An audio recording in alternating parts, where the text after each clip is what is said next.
of a bridge that was washed away by one of the floods. Jacques Alias standing on a sturdy bridge. This might have even been the other side from the Chateaux Dunois area. Doesn't it look like that? This is Amboise, where Leonardo da Vinci lived for several years, the last few years of his life, painting and doing his thing.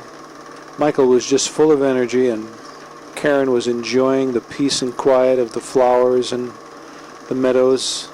Michael, he's full of life.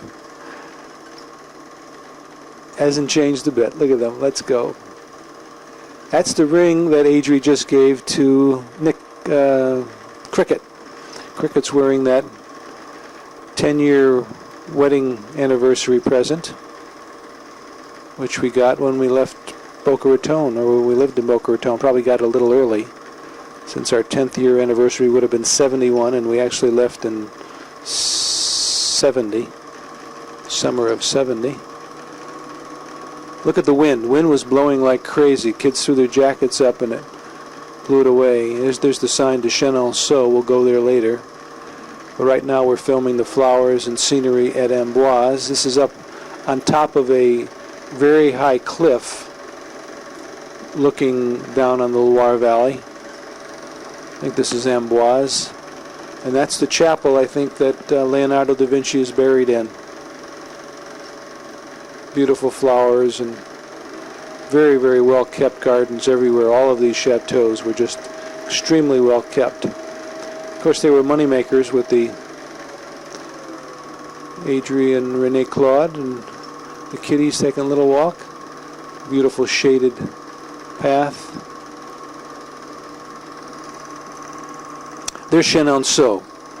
It's a river chateau, actually built across one of the branches of the Loire, sort of a creek that they've made very effective usage of. This was the borderline. The Loire was the borderline of the Vichy French during World War II, and that castle, you could go in on one side you were in Nazi-occupied France, and the other side of the river was Free France, as they called it, the Vichy French.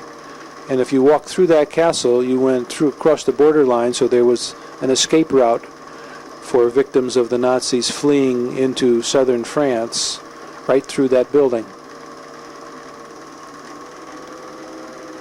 You see there's a moat. Well, it's not a moat, it's a river that it's built across. They had a big guard tower in front, very formal, beautiful gardens.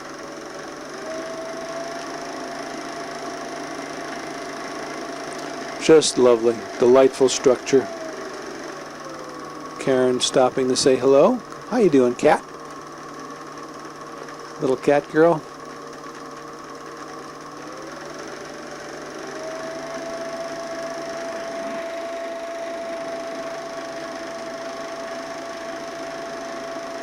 Hey, Mike, don't fall in. I think Mike was spitting over the side, calculating how long it took to get down. Tommy doing the dance of the flowers around the formal French garden.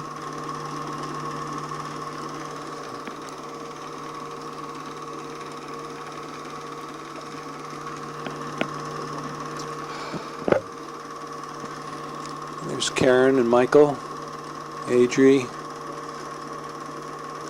That's the front view. That's walking across the sort of a drawbridge, like a patio. There's part of the deck area into the river. And there's the two, that might have been the Indre that it was crossing. The Indre and the Loire valleys were the two famous valleys of the Chateaux country. Getting a view of some of the Chinon. Stop there. Azay, beautiful formal gardens, very intricate gardens. Loire Indre, Tours, the large city in the Loire Valley area. Foudre, Blois, that's where we spent one of the nights. Blois. Richelieu, Amboise, where we just were. I guess that's what I'm showing you now. We're in Amboise. Chenonceaux, the one that's over the river.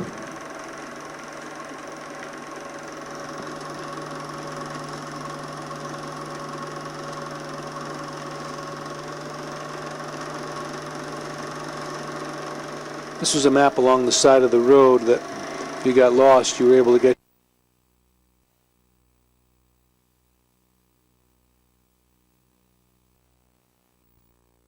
Day. Hot meaning about 80 degrees, water's about 50. Chateaux de Chinon was really just a ruined fortress. I don't think anyone lived there for about 300 years. A view looking up to the castle top, and I think we climbed up to the top, and then we looked down from the top to the River Indre on the bottom. There was the bridge over the Loire, or the Indre, one or the other, to the Chateaux de Chinon. A lot of shrubbery, beautiful shrubbery up on top.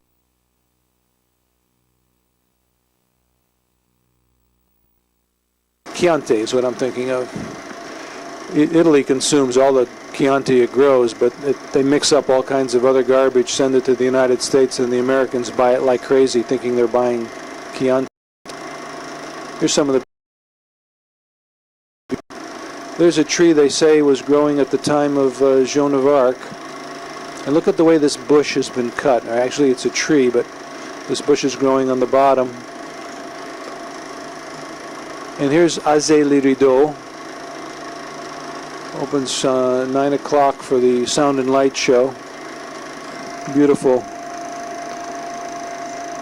gardens and scenery looking down from the castle gardens. Sculptured trees are very common in France, very beautiful. You don't see them almost anywhere else in the world.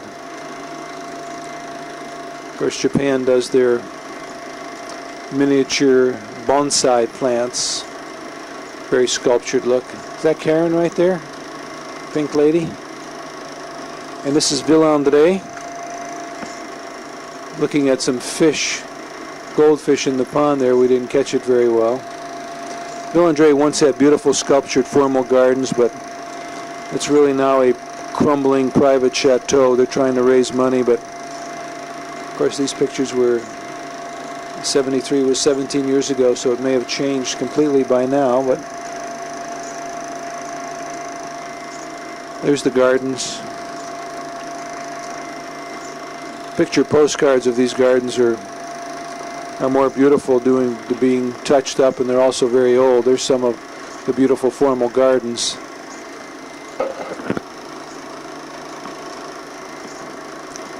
Quite lovely, actually, from a distance. When you get down in there, you see an awful lot of dead trees and bushes that need an awful lot of work. Well, we're coming to the end of reel number 73. That's about the end of this 19... Well, I've got a 200-foot reel left. That's the Statue of Liberty visit. Maybe we'll shoot 56 after this one. It's almost over, Nikki.